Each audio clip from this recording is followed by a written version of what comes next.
Hey all, Jason Levon, priest at St. Luke's Episcopal Church in Milwaukee, Wisconsin. Welcome to another Pause and Pray.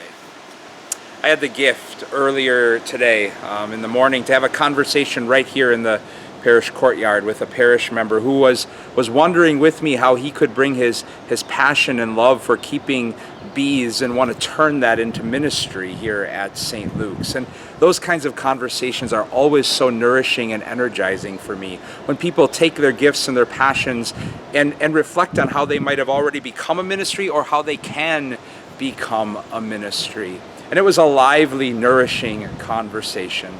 He was talking about pulling in other parish members to just see what might come of this idea of St. Luke's keeping bees and partnering with the UW school system that has extensions where we could maybe keep hives at and tend to them there somewhere nearby St. Luke's, and how we might be able to incorporate Sunday school kids into that project, not just learning about bees, but learning about care for God's creation.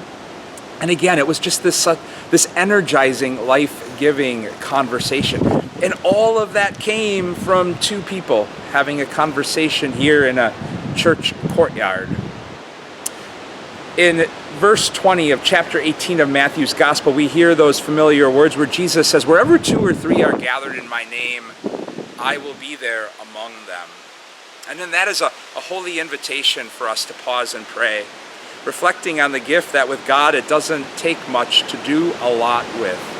And that's good news, because sometimes our lives seem so insignificant and small in this great big world. At least that's how I look at my life often. And yet today I'm invited to ponder the notion that that's hardly the case with God. That each and every one of our lives are seen as worthy to live through and work through by God.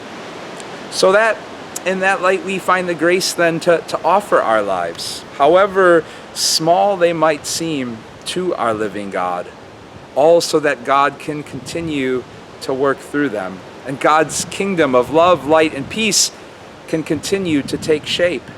And so often it happens through one little or two little or three little lives at a time, until what starts as a ripple becomes a holy wave that washes over us and all of the world. God's peace and blessings to you all.